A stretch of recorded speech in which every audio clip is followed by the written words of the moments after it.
പിതാവിന്റെയും പുത്രന്റെയും പരിശുദ്ധാത്മാവിന്റെയും നാമത്തിൽ ആമേൻ.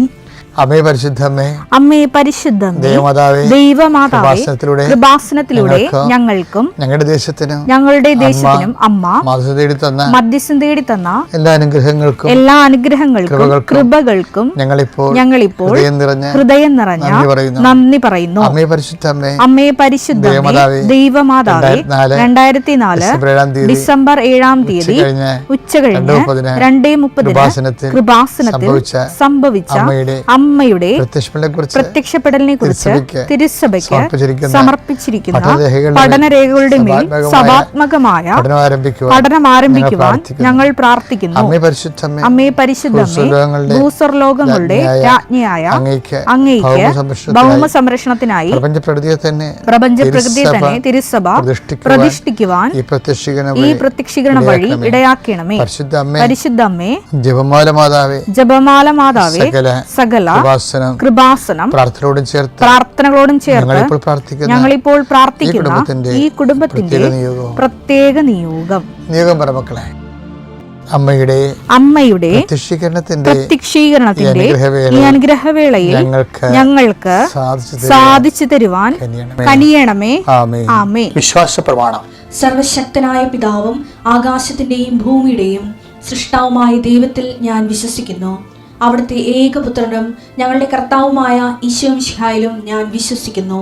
ഈ പുത്രൻ പരിശുദ്ധാത്മാവിനാൽ ഗർഭസ്ഥനായി കന്യകാമറിയത്തിൽ നിന്ന് പിറന്ന് പൊന്തിയോസ് പീലാത്തോസിന്റെ കാലത്ത് പീഡകൾ സഹിച്ച് കുരിശിൽ തറയ്ക്കപ്പെട്ട് മരിച്ച് അടക്കപ്പെട്ട് പാതാളങ്ങളിൽ ഇറങ്ങി മരിച്ചവരുടെ ഇടയിൽ നിന്ന് 3-ാം നാൾ ഉയർത്ത് സ്വർഗത്തിലേക്ക് എഴുന്നള്ളി സർവശക്തിയുള്ള പിതാവായ ദൈവത്തിന്റെ വലതുഭാഗത്തിരിക്കുന്നു.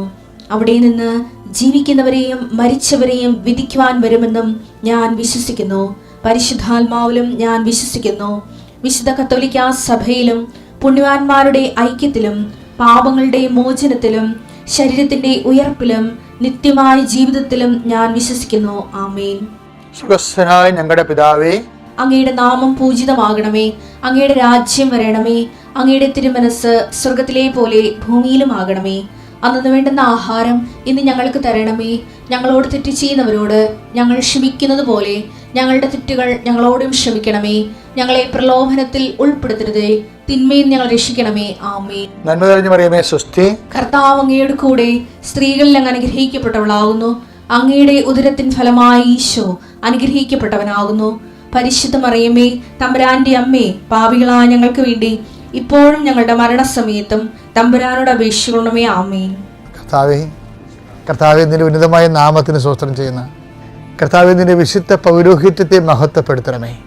കർത്താവെ, സഭയിലുള്ള സാന്നിധ്യം പ്രകടമാക്കണം. ഞാൻ അർപ്പിച്ച കുർബാനയുടെ യോഗ്യതയാൽ കൃപാസനത്താറെ ജീവനോടെ പ്രത്യക്ഷപ്പെട്ട പരിശുദ്ധ അമ്മയുടെ മാധ്യസ്ഥത്തിൽ ഞാൻ മക്കളെ സൗഹൃദം പ്രാർത്ഥിക്കുന്നു. എൻ്റെ കർത്താവെ, പല മനുഷ്യരും അവരുടെ സ്വന്തം കഴിവ് കൊണ്ട് നേടാത്ത കാര്യങ്ങൾക്ക് ദൈവത്തെ അവിടെ കൂടെ നിർത്തണം എന്നുള്ള ഒരൊറ്റ നിഷ്കളങ്കമായ ചിന്തയോടെയാണ് ഈ ഡെയിലി ബ്രെഡ് എന്നുള്ള പ്രോഗ്രാം തുടങ്ങാൻ വേണ്ടി ഞാൻ ദൈവത്തോട് ആവശ്യപ്പെട്ടത്. കർത്താവേ, അതിൻ്റെ ഗുണം ഓരോ മക്കൾക്ക് ഓരോ ദിവസവും കിട്ടിക്കൊണ്ടിരിക്കുകയാണ്. അവരൊക്കെ എല്ലാം അനുഗ്രഹിക്കുന്നവർക്ക് നന്ദി പറയുന്ന കർത്താവേ, ഇന്ന് നീ അനുഗ്രഹിക്കേണ്ട മക്കളെ എവിടെയെല്ലാം താങ്കൾക്കൊരു സഹായം കിട്ടിയിരുന്നെങ്കിൽ അത് ആരോഗ്യപരമായ, സാമ്പത്തികമായ, സാമൂഹികമായ കൂട്ടായ്മയാകാം, ഒരു സഹായം കിട്ടിയിരുന്നെങ്കിലെന്ന് ആഗ്രഹിക്കുന്ന എല്ലാവർക്കും അവിടെ യാതൊരു യോഗ്യതയും നോക്കാതെ ദൈവത്തിൻ്റെ അനർഗളമായി നിർഗളിക്കുന്ന കാരുണ്യം കൊണ്ട് അവരുടെ not by merit but by ഗ്രേസിൽ വർക്ക് ചെയ്യാൻ, അവിടെ കഴിവ് കൊണ്ടല്ല അങ്ങയുടെ കൃപ കൊണ്ടെന്ന രീതിയിൽ വർക്ക് ചെയ്യുന്ന ഒരു അനുഭവം കൊടുക്കാൻ വേണ്ടി പ്രാർത്ഥിക്കുന്നു. കർത്താവെ, എനിക്കങ്ങയെ എന്തുമാത്രം മധുരമായിട്ട് തോന്നുന്നു, എനിക്കങ്ങയെ എന്തുമാത്രം ആരോഗ്യമായിട്ട് തോന്നുന്നു, എനിക്ക് അങ്ങയെ എന്തുമാത്രം സുഗന്ധമായിട്ട് തോന്നുന്നു, അത്രയും അങ്ങയുടെ മക്കൾക്ക്, ഞാൻ സംസാരിക്കുന്ന മക്കൾക്കും അതേ രീതി തോന്നാൻ വേണ്ടി ഞാൻ അങ്ങയെ അവർക്ക് കിട്ടാൻ വേണ്ടി പരിശുദ്ധ അമ്മയോട് മധ്യസ്ഥം വഹിക്കുന്നു. അമ്മേ, പരിശുദ്ധമ്മേ, ദേവമാതാവേ, എല്ലാമായ ക്രിസ്തുവിനെ, എന്തിനും പോകുന്ന ക്രിസ്തുവിനെ, എല്ലാത്തിനും ചേരുന്ന ക്രിസ്തുവിനെ, എല്ലാത്തിനും മരുന്നായ ക്രിസ്തുവിനെ, അമ്മേ, പരിശുദ്ധമ്മേ, എല്ലാ മക്കളും ലഭിക്കാനും അതുവഴി പരപിതാവ് മഹത്വപ്പെടാനും നീ ക്രിസ്തുവിനെ ഇനിയും ഞങ്ങൾക്ക് വേണ്ടി ഞങ്ങളുടെ ജീവിത പ്രശ്നങ്ങളിൽ ക്ഷണിച്ചുകൊണ്ടും ചേർത്തുകൊണ്ടും മധ്യസ്ഥം വഹിക്കണമെന്ന് പ്രാർത്ഥിക്കുന്നു. ജോലിയില്ലാത്ത മക്കൾ, വീടില്ലാത്ത മക്കൾ, മരണത്തോട് മല്ലടിക്കുന്ന മക്കൾ, അതേസമയം തന്നെ മരുന്ന് കിട്ടാത്ത രോഗങ്ങൾ, മരുന്ന് എത്ര ആളിന് വല്ല സംഭവിച്ചു പോകുന്ന ഓർത്ത് ആശങ്കപ്പെടുന്നവർ, ഡേറ്റ് എണ്ണിയിട്ടുള്ള രോഗികൾ, അതുപോലെ തന്നെ പ്രസവത്തിൻ്റെ ഡേറ്റുകൾ, ഇങ്ങനെ ഡേറ്റുമായി ബന്ധപ്പെട്ട് സമയം കുറിച്ചവർ, ജോലിക്ക് സമയം കുറിച്ചവർ, ഇൻ്റർവ്യൂ സമയം കുറിച്ചവർ, ഓപ്പറേഷൻ സമയം കുറിച്ചവർ, പരീക്ഷയ്ക്ക് സമയം കുറിച്ചവർ, അഡ്മിഷന് സമയം കുറിച്ചവർ, ഇതുപോലെ എന്തെല്ലാം കാര്യങ്ങൾക്ക് വേണ്ടിയാണോ ഡേറ്റ് ഇട്ടിരിക്കുന്നത്, ഡേറ്റ് നമ്മളിട്ടതായാലും ശരി പുറത്തുനിന്നിട്ടതായാലും ശരി, എല്ലാ സമയത്തിൻ്റെ അധികാരിയായ സഞ്ചാരി മാതാവിൻ്റെ മാധ്യസ്ഥത്തിൽ നിനക്ക് കർത്താവിൻ്റെ കൃപ ലഭിക്കാൻ ഇടയാകട്ടെ. എൻ്റെ കർത്താവിൻ്റെ ഉന്നതമായ നാമത്തിൽ സമയബന്ധിതമായി നിൻ്റെ വിഷയത്തിന് മേൽ ദൈവം നിറവേറട്ടെ. നിത്യം പിതാമ്പുത്രനും പരിശുദ്ധാത്മാ സർവേശ്വര എന്നേക്കും ആമേൻ. എൻ്റെ പ്രിയപ്പെട്ട, എപ്പോഴും എൻ്റെ മനസ്സിൽ വന്നിട്ടുള്ളൊരു വിഷയമാണ്. ആൾക്കാരുടെ മനസ്സിലുണ്ടാവതേ, എന്നെ കൂടാതെ നിങ്ങൾക്കൊന്നും ചെയ്യാൻ സാധ്യമല്ല. ഞാൻ പണ്ട് ഇത് കേട്ട കാലം മുതൽ നമ്മൾക്ക് ഒരു സർക്കാസ്റ്റിക്കായിട്ട് തോന്നും. ഞാനിപ്പോൾ കുറിച്ചെടുത്ത് പോക്കണില്ലേ, ഞാൻ വായിക്കുന്നു, നിങ്ങളെ കൂടെ സംസാരിക്കുന്നു, നിങ്ങൾ കറി വെക്കുന്നു, കഞ്ഞി വെക്കുന്നു, ഭക്ഷണം കഴിക്കുന്നു. ഇതൊക്കെ കർത്താവിനെ കൂടാതെ കർത്താവിനെ വിശ്വസിക്കാത്ത ആൾക്കാരും അതൊക്കെ ചെയ്യുന്നില്ലേ? അപ്പം അതാണോ ഉദ്ദേശിക്കുന്നത്? ഇതുകൊണ്ട് അതൊന്നും അല്ല ഉദ്ദേശിക്കുന്നത്. യോഹന്നാൻ 15:5 എന്നെ കൂടാതെ നിങ്ങൾക്ക് ഒന്നും ചെയ്യാൻ കഴിയുകയില്ല, ഒന്നും ചെയ്യാൻ കഴിയുകയില്ല. അതിൻ്റെ കാരണം എന്ന് പറഞ്ഞത്, ഈ നേരത്തെ വരച്ചിട്ട വഴികളിലൂടെ വരുമ്പോഴേ ക്രിസ്തുവിനെ നമുക്ക് അനിവാര്യമായ ഒരു ഘടകമായി ഒരു വ്യക്തിക്ക് അനുഭവപ്പെട്ട് കഴിയുമ്പോൾ ജീവിതത്തിൻ്റെ സത്യസന്ധമായ ലക്ഷ്യങ്ങൾ നമുക്ക് പിടികിട്ടും. നമുക്കുള്ളൊരു കുഴപ്പം, ജീവിതത്തിന് പലപ്പോഴും ഫാൾസായിട്ട് ലക്ഷ്യങ്ങളുണ്ട്. ഒരു വിഷയത്തെ ദൈവം സീൽ ചെയ്യുമ്പോഴാണ് അത് സത്യസന്ധമാകുന്നത്. കാര്യം ഈ ലോകത്തിൻ്റെ ഏറ്റവും വലിയ പ്രശ്നം സത്യത്തെ നമുക്ക് കിട്ടത്തില്ല എന്നുള്ളതാണ്.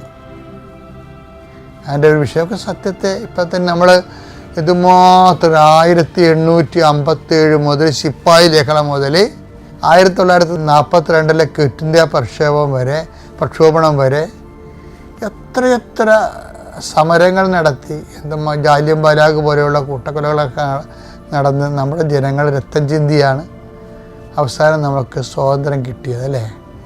സ്വാതന്ത്ര്യം കിട്ടിയെന്നുള്ള കാര്യം കൃത്യമായ കാര്യമാണ്. പക്ഷേ അതേസമയം തന്നെ ഈ സ്വാതന്ത്ര്യത്തെ സംരക്ഷിക്കാൻ വേണ്ടി നമുക്ക് എന്തുമാത്രം വില കൊടുക്കേണ്ടി വരുന്നു. അപ്പോഴേ സ്വാതന്ത്ര്യത്തിന് മുമ്പും സ്വാതന്ത്ര്യം വിലയുള്ളതായിരുന്നു, സ്വാതന്ത്ര്യം കിട്ടിക്കഴിഞ്ഞ സ്വാതന്ത്ര്യം അതിനേക്കാൾ വിലയുള്ളതായി. ഇപ്പോൾ ബ്രഹ്മോസൊക്കെ എന്തുമാത്രം ഉണ്ടെങ്കിലാണ് ജീവിക്കാൻ പറ്റണേ, അല്ലേ? അപ്പം അതുകൊണ്ട് നമുക്ക് അൾട്ടിമേറ്റായി പറഞ്ഞു കഴിഞ്ഞാൽ സത്യം എപ്പോഴും കൈയും തലയും പുറത്തിട്ടേക്കും, ജീവിതത്തിൻ്റെ സത്യങ്ങൾ. അപ്പം അതുകൊണ്ട് സത്യം എന്നുള്ള വിഷയത്തിൽ ക്രിസ്തു എപ്പോഴും മുറുകെ പിടിക്കും. എന്നൊരു ഈശോ പറയും, ഐ ആം ദി ട്രൂത്ത്. അങ്ങനെ വേറെ ആരും ക്രിസ്തു അല്ലാതെ ആരും പറഞ്ഞിട്ടില്ല. ട്രൂത്തിൻ്റെ കൂടെയാണ് ലൈഫ് ഉള്ളത്. എന്നുവെച്ചാൽ ടെമ്പററി ട്രൂത്തുണ്ട്, ലോങ്കേവിറ്റി കൂടിയ ട്രൂത്തുണ്ട്. ടെമ്പററി ട്രൂത്തിനാണ് നമ്മൾ അർത്ഥസത്യമെന്ന്, ഭാഗിക സത്യമെന്ന്, കാലിക സത്യമെന്നൊക്കെ പറയത്തുള്ളൂ. ശാശ്വതമായ സത്യമെന്ന് പറഞ്ഞ് വേറെ സംഭവമാണ്. അതാണ് യഥാർത്ഥ സത്യം എന്ന് പറയുന്നത്. അത് ക്രിസ്തുവിൻ്റെ കൂടെയാണ് പോണത്. യോഹന്നാൻ 14:6 യേശു പറഞ്ഞു, വഴിയും സത്യവും ജീവനും ഞാനാണ്. വഴിയും സത്യവും ജീവനും ഞാനാണ്. അമൂർത്തമായ കാര്യങ്ങളാണിത്. അതുകൊണ്ട് അബ്സ്ട്രാക്റ്റാണ് ഈ സംഭവങ്ങൾ. അബ്സ്ട്രാക്റ്റ് എന്ന് പറയുമ്പോൾ അഭിഷേകമാണ്. എൻ്റെ ബുദ്ധിയുമായിട്ടോ നിൻ്റെ ബുദ്ധിയുമായിട്ടോ ബുദ്ധിക്ക് വിഷയമാക്കേണ്ടി വരുന്ന അവസ്ഥകൾക്കാണ് ഇതിന് അബ്സ്ട്രാക്റ്റ് ആണോ ക്ലിയർ ആണോ എന്ന് പറയണത്. ഒരുപക്ഷെ നാളെ ഒരു തലമുറ ഇതിനേക്കാൾ ഐക്യമൊക്കെ ഉള്ള ഒരു തലമുറ വന്നാൽ ചിലപ്പോൾ ഈ അബ്സ്ട്രാക്റ്റൊക്കെ മാറിപ്പോവും. ഇപ്പോഴത്തെ തലമുറക്കല്ല അബ്സ്ട്രാക്റ്റ് എന്ന് പറയണത്. ഇയാൾക്ക് ഇപ്പം കണ്ടുപിടിച്ചതല്ലത്. ഇത് മിഡീവൽ ഫിലോസഫിയുടെ കാലത്ത് തൊട്ട് അബ്സ്ട്രാക്റ്റ് ഉണ്ട്. അപ്പം അത് നമ്മുടെ ഇൻ്റലിജൻ്റ് വളർന്ന അനുസരിച്ച് കൊണ്ട് ഒരു പക്ഷെ നാളെ അബ്സ്ട്രാക്ഷൻ മാറിപ്പോവും. ലളിതമായിട്ട് തോന്നുന്നു. നമുക്ക് വളരെ കൗമുദികരായുള്ള കാര്യങ്ങൾ ലളിതമായിട്ട് തോന്നുന്നു. CA പഠിക്കണവരില്ലേ, CA പഠിക്കണ മുമ്പ് അവർ കൊമേഴ്സ് എടുത്തുകൊണ്ട കാലത്ത് CAയുടെ സബ്ജക്റ്റുകൾ അവർക്ക് അബ്സ്ട്രാക്റ്റ് ആയിരുന്നു. CA പഠിച്ചു കഴിഞ്ഞപ്പോൾ അവർക്ക് ലളിതമായില്ല. അതാണ്. അതുപോലെ ക്രിസ്തുവിലേക്ക് ആത്മീയമായി വളരുന്നതനുസരിച്ച് കൊണ്ട് അബ്സ്ട്രാക്റ്റ് മാറും. എന്നിട്ട് ക്രിസ്തു വളരെ ജീവിതബന്ധിയായിട്ട് തോന്നും. നമുക്ക് ക്രിസ്തു അല്ലാതെ ഒന്നും ജീവിതബന്ധി അല്ലെന്നും തോന്നും. അതുകൊണ്ട് തന്നെ ക്രിസ്തുവിനെ നേടാൻ വേണ്ടി ബാക്കിയെല്ലാം സ്വന്തം ജീവനെപ്പോലും ഉച്ഛിഷ്ടമായി കരുതിയ ആളാണ് പൗലോസ്. പൗലോസ് മാത്രമല്ല അപ്പോസ്തലന്മാർ. ഇപ്പം എന്തെങ്കിലും നഷ്ടപ്പെടാൻ പോകുന്നുണ്ടെങ്കിൽ വ്യക്തികളായാലും വസ്തുതകളായാലും വസ്തുക്കളായാലും അത് ക്രിസ്തുവിനേക്കാൾ വലുതല്ലെന്ന് അനുഭവിക്കാൻ കഴിഞ്ഞാൽ നമുക്ക് അതിജീവിക്കാൻ കഴിയും.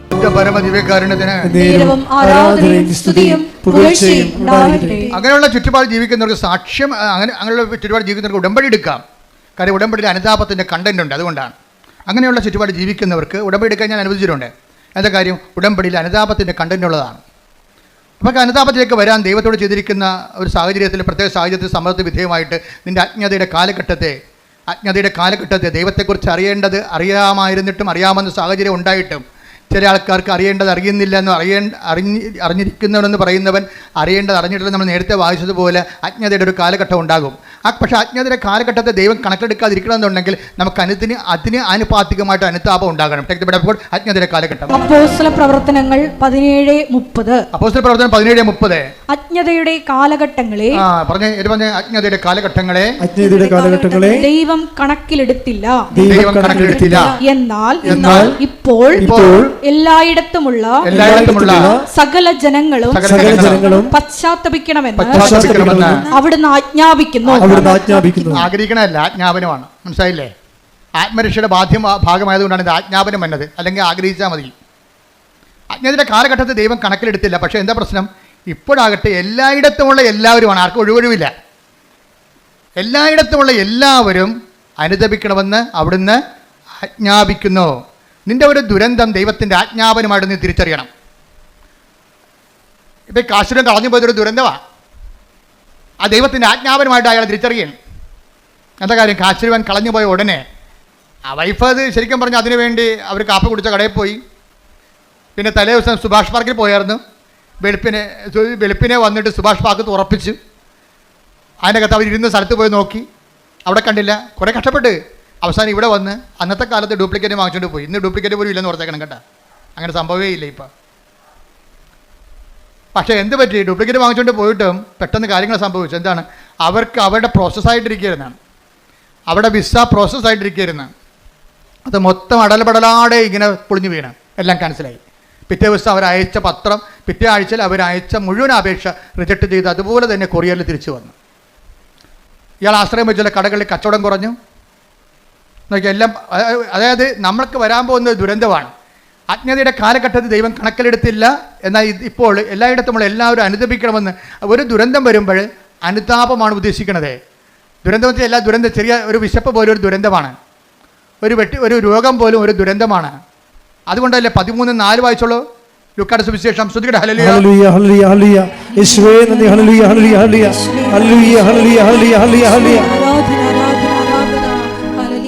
സീലോഹായിലെ ഗോപുരം ഇടിഞ്ഞു വീണ്. ദുരന്തം പിന്നെ കണ്ട 13:4 എന്താ പറയണത്? ഏറ്റു പറഞ്ഞ സിലോഹായിലെ ഗോപുരം ഇടിഞ്ഞു വീണ് കൊല്ലപ്പെട്ട ആ 18 പേർ അന്ന് ജെറുസലേമിൽ വസിച്ചിരുന്ന എല്ലാവരെയും കുറ്റക്കാരായിരുന്നു എന്ന് നിങ്ങൾ വിചാരിക്കുന്നു. അല്ല എന്ന് ഞാൻ പറയുന്നു. പശ്ചാത്തപിക്കുന്നില്ലെങ്കിൽ നിങ്ങൾ എല്ലാവരും അതുപോലെ നശിക്കും. ദുരന്തത്തിന്റെ ഉദ്ദേശം എന്താണ്? പശ്ചാത്താപമാണ്. സിമ്പിളല്ലേ? ക്രിസ്തുവിന്റെ കാലത്ത് സംഭവിച്ച ഒരു വർത്തമാനകാല ന്യൂസാണത്. വർത്തമാനം. അന്ന് സിലോഹയിലെ ഗോപുരം വീണ് കുറച്ച് പേര് മരിച്ചു. ആ വാർത്ത കർത്താവിനോട് പറഞ്ഞപ്പോൾ കർത്താവ് എന്താ പറഞ്ഞത്? അവരെല്ലാവരെക്കാൾ പാപികളാണെന്ന് ഞാൻ കരുതണില്ല, പക്ഷേ പശ്ചാത്താപിച്ചില്ലെങ്കിൽ നിങ്ങളുടെ അവസ്ഥയും ഈ ദുരന്തം ക്ഷണിച്ചു വരുത്തിയിരിക്കും ചെയ്യണമെന്ന്. അവ സത്യമായ ദൈവത്തിൻ്റെ തിരുസന്നിധി വരുമ്പോൾ ദൈവം നമ്മളെ വഴി നടത്താൻ വേണ്ടി നമുക്കൊരു നമ്മുടെ ജീവിതത്തിൽ നമ്മളെ വിവേചിച്ച് എന്തെങ്കിലും ഇപ്പം നിങ്ങൾ എന്തെങ്കിലും ഒരു ദുരന്തം എന്ന് പറയുമ്പോഴേ മുഴുവനും മരണമാണെന്ന് ചിന്തിക്കേണ്ട കാര്യമില്ല. നമ്മുടെ വിശ്വാസം റിജക്റ്റ് ചെയ്യണത് ഒരു ദുരന്തമാണ്. പരീക്ഷയ്ക്ക് ഒരു വിഷയം കാണാതിരിക്കണത് ഒരു ഒരു ഒരു മൊഡ്യൂൾ കിട്ടാതിരിക്കണ ഒരു ദുരന്തമാണ്. കാര്യം വീണ്ടും നമ്മൾ റിപ്പീറ്റ് ചെയ്യണ്ടേ, വീണ്ടും കാശ് മുടക്കണ്ടേ. അപ്പോൾ എല്ലാ വിഷയങ്ങളെയും ബൈബിൾ കാണിക്കുന്ന ട്രാജഡീസിന് എല്ലാത്തിനെയും, ഇതുപോലെയുള്ള പരാജയങ്ങളെല്ലാത്തിനെയും ഇതുപോലെ ദൈവം പശ്ചാത്താപത്തിലേക്കാണ് ക്ഷണിക്കണത്. ഇപ്പോൾ എന്താ, ഇവിടെ കാശിനെ കളഞ്ഞു പോയി, അതൊരു ദുരന്തമാണ് ശരിക്കും പറഞ്ഞാൽ. കാശിനെ കളഞ്ഞു പോയി, അതോടുകൂടി ദുരന്തം പടപെടാൻ സംഭവിക്കും. വിസ പോയി, വിസ എല്ലാം തിരിച്ചു വന്നു. അതുപോലെ തന്നെ ഹോട്ടലിൻ്റെ അകത്ത് കച്ചവടം കുറഞ്ഞു. അപ്പോൾ അതിന് ജെയ്സൺ പറയണത് എങ്ങനെയാണെന്ന് വെച്ച് കഴിഞ്ഞാൽ ഭാര്യ ഉടമ്പടിയിൽ ജീവിക്കുന്നുണ്ടെങ്കിലും ഞാൻ ആ വീട്ടിൽ താമസിക്കുന്നുണ്ടല്ലോ, എനിക്കാണെങ്കിൽ ഒരു കുഴപ്പമുണ്ട്, വാ പിടിച്ചാൽ ഞാൻ തെറി പറയുമെന്ന്. അധികം ഓർക്കൊന്നും, അതായത് ഭാര്യ ഉടമ്പടി എടുത്തിട്ടും ഭർത്താവ് തെറി പറയണത്, കാര്യം പുള്ളിക്കാരൻ ആൾക്കാരെ കൊണ്ട് അനുവദിപ്പിക്കണമെന്നുണ്ടെങ്കിലേ, ഇപ്പം ഈ നമ്മുടെ ഭായിമാരല്ലേ ഇപ്പം നമ്മുടെ ഹോട്ടലിലൊക്കെ ഉള്ളത്, അപ്പോൾ നമുക്ക് ഹിന്ദി അറിയാൻ പറ്റില്ല, പിന്നെ തെറിയല്ലേ പറയാൻ പറ്റത്തുള്ളൂ. ഇതാണ് ഇവിടുത്തെ അവസ്ഥ. ഹിന്ദി അറിയാൻ പറ്റാത്തത് കൊണ്ട് അവനെ പറഞ്ഞ് താമസിക്കാൻ വേണ്ടി തെറി പറയും. അപ്പോൾ ഇങ്ങനെയൊക്കെ ഇതൊന്നും സുവിശേഷമായിട്ട് ജീവിക്കാൻ പറ്റത്തില്ല. നിങ്ങൾ ദ്വയാർത്ഥ പ്രയോഗങ്ങൾ, പിന്നെ വെച്ചുള്ള സംസാരങ്ങൾ, അതുപോലെ തന്നെ എന്താണ് ദൈവത്തിന് നിരക്കാത്ത ഈ സംസാരത്തിനകത്ത് വരുന്ന പാകപ്പിഴകൾ, ഇതൊക്കെ നിങ്ങൾ ശ്രദ്ധിക്കണം വളരെയായിട്ട്. കാര്യം നിങ്ങൾ സുവിശേഷം വായിക്കുകയും സുവിശേഷം പറയുകയും ചെയ്യുന്ന നാവിനെ കൊണ്ടാണ് നിങ്ങൾ ഇതുപോലെയുള്ള. അതുകൊണ്ട് ഈ വിഷയത്തിലൊക്കെ എല്ലാം ദൈവം കുറച്ച് ശരിയാകും, കുറച്ച് ശരിയാകത്തില്ലെന്നല്ല. ദൈവത്തിൻ്റെ ഒരു പ്രശ്നം എല്ലാം ശരിയാകണമെന്ന് തന്നെയാണ്. അപ്പം അതുകൊണ്ട് പ്രാർത്ഥിക്കുക, കർത്താവായ ദൈവമേ, ഉടമ്പടി ഒരു ജീവിതക്രമം എന്ന നിലയിലെ വിശുദ്ധിയോടെ ജീവിക്കുവാൻ എന്റെ ജീവിതത്തിൽ വന്നു പോയിട്ടുള്ള അപരാധങ്ങൾക്ക് അനുതാപത്തോടെ ജീവിക്കുവാൻ എനിക്ക് പശ്ചാത്താപത്തിന്റെ അഭിഷേകം നൽകണമേ. ശ്രദ്ധിക്കട്ടെ,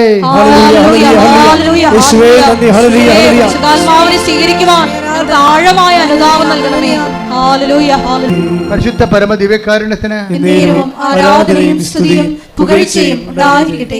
എന്തുകൊണ്ടാണ് അനുതാപം താമസിക്കാൻ കാരണം? എന്താണ് അനുതാപം താമസിക്കാൻ കാരണം? ദൈവത്തെക്കുറിച്ചുള്ള അംബിഗ്വസ് ആയിട്ടുള്ള, അതായത് എന്താണ് അംബിഗ്വസ് എന്ന് വെച്ചാൽ വ്യക്തതയില്ലാത്ത, രണ്ട് ഭാഗവും ശരി, അതും ശരി ഇതും ശരി എന്നൊക്കെ പറയത്തില്ലേ. ദൈവത്തെക്കുറിച്ചുള്ള ക്ലാരിറ്റി ഇല്ലെങ്കിൽ അനുതാപം താമസിക്കും. ഇപ്പോൾ ദൈവവിശ്വാസം എന്ന് പറയണതേ ഭയങ്കരമായ ഒരു കൃപയാണ് ശരിക്കും പറഞ്ഞാൽ. എനിക്ക് തോന്നുന്നത് ദൈവത്തെ വിശ്വസിക്കുകയല്ല, വിശ്വസിക്കുന്ന വിഷയത്തെക്കുറിച്ച് ക്ലാരിറ്റിയാണ് ആവശ്യമുണ്ടാകുക. വിശ്വാസത്തിനേക്കാൾ പ്രധാനപ്പെട്ടതാണ് വിശ്വസിക്കുന്ന വിഷയത്തെക്കുറിച്ചുള്ള വ്യക്തത. വ്യക്തതയില്ലെങ്കിൽ വേദോപദേശങ്ങൾ നൽകും. വിശ്വാസത്തെക്കുറിച്ചും ദൈവത്തെക്കുറിച്ചും ഇപ്പം ഞാൻ എന്തുകൊണ്ടാണ് നിങ്ങളോട് ഇത്രയും ക്ലിയർ കട്ടായിട്ട് പറയണത്? ഞാൻ അമ്മയെ നേരിട്ട് കണ്ടുകൊണ്ടാണ്. അമ്മയെ നേരിട്ട് കണ്ടിട്ടുള്ള അതിന് ശേഷമുള്ള എൻ്റെ നിലപാടുകളും അമ്മയെ കാണുന്നുമുള്ള നിലപാടുകൾക്കും വ്യത്യാസമുണ്ട്. നേരത്തെ കാണുന്നതിന് മുമ്പ് ആൾക്കാരെ കോംപ്രമൈസ് ചെയ്താണ് ഞാൻ സംസാരിച്ചുകൊണ്ടിരുന്നത്. അതിനെക്കുറിച്ച് ഇരിക്കുന്ന പശ്ചാത്താപമുണ്ട്. അതായത് ദൈവത്തെക്കുറിച്ച് വ്യക്തതയില്ലെന്നുണ്ടെങ്കിൽ ആൾക്കാർ ഒത്തുതീർപ്പിന് വിധേയമാകും. അതും ശരി, ആ മതവും ശരി, ഈ മതവും ശരി, അവർ കാണിക്കണത് ശരി, ഇവർ കാണിക്കണത് ശരി. ആൾക്കാർക്ക് ദൈവത്തെക്കാൾ പ്രാധാന്യം കൊടുക്കും. മാധ്യമങ്ങളിലൂടെയൊക്കെ എന്തുമാത്രം പ്ലീസിങ് ആയിട്ടുള്ള കാര്യങ്ങളാണ് മാധ്യമം പ്രാധാന്യം കൊടുക്കുന്നത്. അതിനുവേണ്ടി ഞാൻ ദൈവത്തെ പോലും വിറ്റിട്ട് ജനങ്ങളുടെ കൂടെ കൂടും. ഇത് ദൈവത്തെക്കുറിച്ച് വ്യക്തതയില്ലാത്തതിൻ്റെ ലക്ഷണമാണിത്. അത് സഭയുടെ ഉന്നത ശ്രേണി ഇരിക്കുന്നവർക്ക് പോലും ഈ അസുഖം വരാൻ സാധ്യതയുണ്ട്. എന്താ കാര്യം? എപ്പോഴും മീഡിയാസിനെ ഇങ്ങനെ കണ്ടുകൊണ്ടിരിക്കുമ്പോൾ ആൾക്കാർക്ക് അപ്പീലിംഗ് ആയിട്ടുള്ള കാര്യങ്ങൾ പറയാൻ വേണ്ടി ബാധ്യസ്ഥമായി വരുമ്പോൾ ദൈവത്തെ നമ്മൾ തള്ളി മാറ്റിയിട്ട് ജനങ്ങളുടെ കൂടെ കൂടും. ഇതെല്ലാം പറ്റും. വിശ്വാസത്തിൽ ഡൈലൂഷൻ ആകുകയും ചെയ്യും, വ്യക്തത കുറഞ്ഞു പോവുകയും ചെയ്യും, അനുതാപം താമസിക്കുകയും ചെയ്യും. പ്രാർത്ഥിക്കുക, കർത്താവായ ദൈവമേ, വിശ്വാസത്തിൽ വ്യക്തത വരികയും അനുതാപത്തിലെ കൃത്യത ഉണ്ടാകുവാൻ എന്നെ സഹായിക്കണമേ, എന്നെ അനുഗ്രഹിക്കണമേ.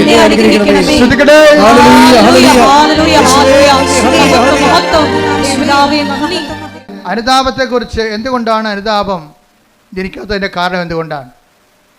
അതിൻ്റെ ഒരു കാരണം ദൈവത്തെക്കുറിച്ച് വ്യക്തതയില്ലാത്തത് കൊണ്ടും വിശ്വസിക്കുന്ന കാര്യത്തെക്കുറിച്ച് കൃത്യതയില്ലാത്തത് കൊണ്ടാണ്. രണ്ടാമത്തേത് എന്തുകൊണ്ടാണ്?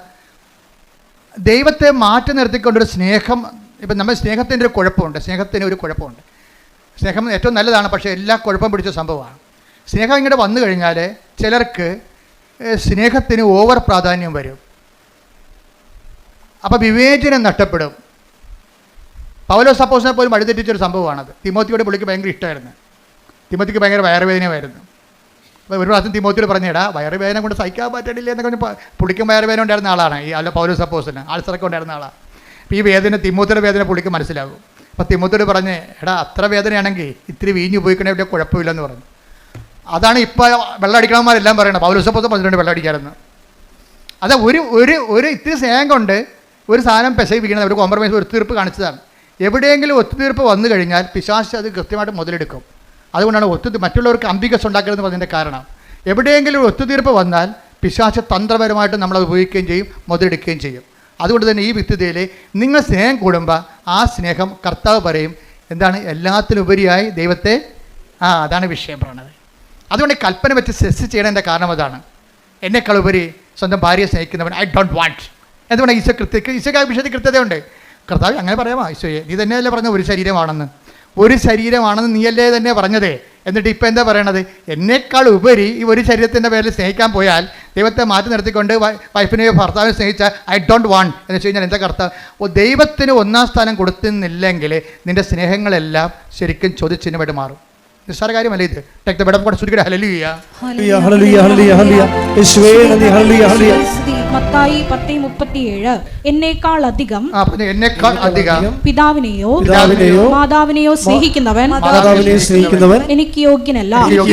എന്നേക്കാൾ അധികം പുത്രനെയോ പുത്രിയെയോ സ്നേഹിക്കുന്നവനും എനിക്ക് യോഗ്യനല്ല.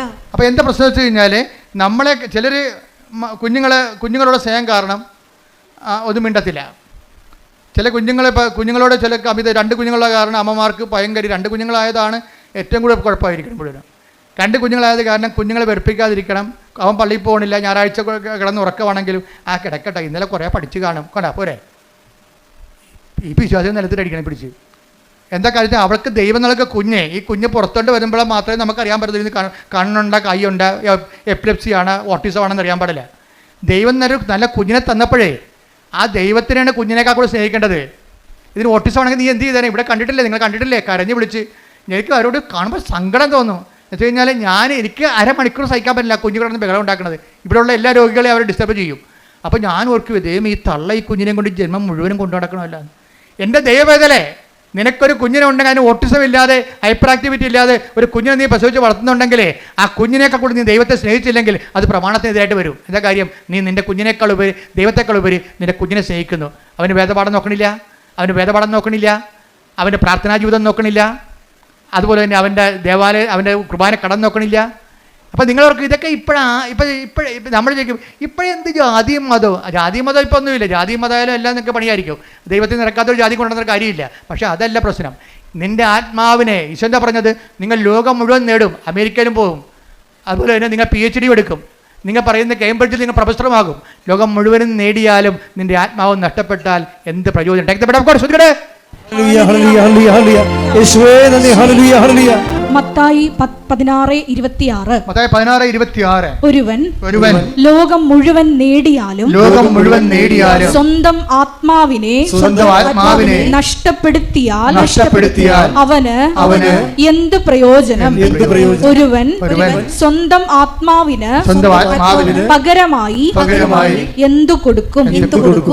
ഇപ്പം എന്താ പ്രശ്നം വെച്ച് കഴിഞ്ഞാൽ പിശാചിൻ്റെ ഒരു തന്ത്രം എന്ന് വെച്ച് കഴിഞ്ഞാൽ ആത്മാവില്ലെന്ന് അങ്ങോട്ട് പറഞ്ഞു തീർന്നില്ല പരിപാടി.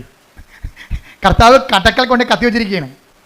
വൃക്ഷങ്ങളുടെ വേരിന് കുടലേക്ക് പറഞ്ഞിരിക്കുന്നത് എന്താണ്, നിങ്ങൾ ലോകം മുഴുവൻ നേടിയാലും എല്ലാവരും മനുഷ്യൻ്റെ പറക്കാൻ പാടിച്ച എന്താണ്, അവൻ ആഗ്രഹിക്കുന്ന ലോകം, അവൻ ഉദ്ദേശിക്കുന്ന ലോകം, അവൻ സങ്കല്പിക്കുന്ന ലോകം നേടാൻ വേണ്ടിയല്ലേ. നിങ്ങൾ ഉടമ്പടി എടുത്തിരിക്കുന്ന ഒരു ഉദ്ദേശം എന്താണ്, നിങ്ങൾ സങ്കല്പിക്കുന്ന ലോകം നേടാൻ വേണ്ടിയാണ്. പക്ഷേ കർത്താവ് ചോദിക്കുന്നത് എന്താണ്, ഈ സങ്കല്പിക്കുന്ന നിയോഗങ്ങളെല്ലാം നിറവേറിയാലും ആത്മാവ് നഷ്ടപ്പെട്ടാൽ എന്ത് പ്രയോജനം? അഥവാ ആത്മാവിന് പകരമായി നീ എന്ത് കൊടുക്കും? ശ്രുതികട ഹല്ലേലൂയ.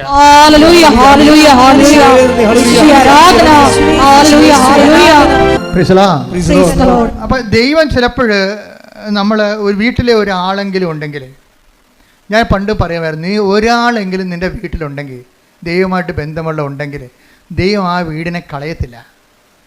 അതുകൊണ്ടാണ് ഞാൻ ആരെങ്കിലും ഒരാളെങ്കിലും ഉണ്ടെങ്കിൽ ആ വീട് അക്സെപ്റ്റ് ചെയ്യുന്ന കാര്യം എന്നാണ്.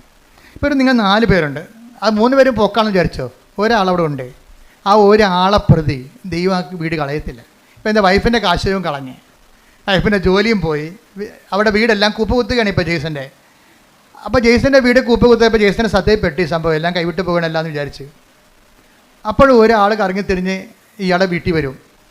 അമ്മ അങ്ങനെ ആളെ സെൻഡ് ചെയ്യും, അമ്മ ഒരാളെ സെൻഡ് ചെയ്യും. അപ്പോൾ ജെയ്സൻ്റെ വീട്ടിൽ വന്നപ്പോൾ ജെയ്സൺ പറഞ്ഞു, ഇപ്പോൾ ഭയങ്കര വലിച്ചിലാണ്, എൻ്റെ വൈഫിൻ്റെ ജോലിയെല്ലാം റിജക്റ്റായി, പിന്നെ എൻ്റെ ജോലിയും ശരിയാകണില്ല, ഞാൻ ട്രൈ ചെയ്തിട്ടും കിട്ടണില്ല, കടയൊക്കെ വിൽക്കാൻ പോവുകയാണ് എന്ന് പറഞ്ഞു. അപ്പോൾ ഉടനെ അയാൾ പറഞ്ഞേ, കൃപാസനത്തിൽ പോയായിരുന്നു, ഉടമ്പടി എടുത്തായിരുന്നു. ആരെടുത്ത്? വൈഫാണ് എടുത്തിരിക്കണത്. അപ്പോൾ ഈ ആ കൂട്ടുകാരൻ പറയവേ, ഏയ് നീയല്ലേ എടുക്കേണ്ടതല്ലേ, വൈഫല്ലല്ല എടുക്കേണ്ടത്. തെറ്റിപ്പോയി, എടുത്തപ്പോൾ തെറ്റിപ്പോയി. ജെയ്സൺ ഈ സമയത്ത് സ്കൂട്ടായതാണ്. വൈഫിൻ്റെ ഇടയ്ക്ക് വെച്ചിട്ട് അവൾ ഉപസിക്കട്ടെ. ഞാനിങ്ങനെ തോന്നിയ ദിവസം തെറിയും പറഞ്ഞ് നടക്കുന്ന ആളല്ലേ. അതുകൊണ്ട് വൈഫിനെ കൊണ്ട് എടുപ്പിച്ച്. പക്ഷേ ഉടമ്പടി ഇവിടെ അക്സെപ്റ്റ് ആയിട്ടില്ല. കാശുരൂപം കാണാൻ പോയി. കാര്യം എന്താ? ഈ ഉടായ്പ് ജെയ്സൻ്റെ കയ്യിൽ ഈ ഉടായ്പിരിപ്പുണ്ട്. എന്താ കാര്യം? വൈഫിനെ കൊണ്ട് ഉടമ്പടി എടുപ്പിച്ചിട്ട് പുള്ളിക്ക് കൈ നനയാതെ മീൻ പിടിക്കണം. ഇത് നടക്കത്തില്ല. ഈ സംഭവം നടക്കത്തില്ല. ഇത് എപ്പോഴും നമ്മൾ ശ്രദ്ധിക്കണം കേട്ടോ. നിങ്ങൾ അപ്പനെയും അമ്മനെയും കൊണ്ട് നിങ്ങളുടെ കാര്യത്തിന് അപ്പനെയും അമ്മനെയും കൊണ്ട് ഉടമ്പടി എടുപ്പിക്കുന്നതിനേക്കാൾ നല്ലത് നിങ്ങൾ തന്നെ എടുക്കുന്നതാണ് നല്ലത്. കാരണം ദൈവം സത്യസന്ധമായിട്ട് നിൽക്കുന്ന കാരണം നിങ്ങളുടെ കള്ളക്കളികളെല്ലാം ദൈവത്തിന് അറിയാൻ പറ്റും. അതുകൊണ്ട് അത് ഇപ്പോൾ കാശുരൂപ നിങ്ങളുടെ വീട്ടിൽ കാശുരൂപൊക്കെ ഇരിപ്പുണ്ടാവും, പക്ഷേ ഉടമ്പടി കളഞ്ഞു പോയി കാണാം. എന്താ കാര്യം? ദൈവത്തിനറിയാം ഇത് നിങ്ങളുടെ വിഷയമല്ല, യഥാർത്ഥ പ്രതി വേറെയാണ്. ഇപ്പോൾ പോലീസുകാർ കൊലപാതകമൊക്കെ നടന്നു കഴിയുമ്പോൾ പാർട്ടിക്കാരൊക്കെ വേറെ പ്രതികളെ കൊടുക്കില്ല. അപ്പോൾ ഇപ്പോൾ ഉണ്ടെന്നറിയത്തില്ല, പണ്ടൊക്കെ ഉണ്ടായിരുന്നു, സത്യമായിട്ട് ഉണ്ടായിരുന്നു. അപ്പോൾ പെട്ടെന്ന് ആൾക്കാർ തണുത്ത് കുത്തിക്കൊന്നവനെ പിടിച്ചെന്ന് പറഞ്ഞപ്പോൾ തന്നെ തണുത്ത്. ആ പിടിച്ചവനാരാണ്? അവനിതോട്ടൊരു ബന്ധമില്ല, അവൻ സ്ഥിരമായിട്ട് പിടികൊടുക്കുന്ന ആളാണ്. പക്ഷേ പത്രത്തെ പേര് വരും, അത് വരുമ്പോൾ പ്രതിയെ പിടിച്ചു. പക്ഷേ ഇത് പോലീസിലും നാട്ടിലൊക്കെ നടക്കും, പക്ഷേ ദൈവത്തിനും നടക്കത്തില്ല. പ്രതി ആരാണ്? ജെയ്സനാണ്. പിടിച്ചിരിക്കണ ആരാണ്? ഭാര്യയാണ് പിടിച്ചിരിക്കുന്നത്. അത് കേൾക്കത്തില്ല, സംഭവം ചെയ്തില്ല. അത് റിജക്റ്റായി. കാശുരൂപം പോയി. മൊത്തം സാധനം ഉടമ്പടി വെച്ച സാധനം മൊത്തം തിരിച്ചു വരാൻ തുടങ്ങി.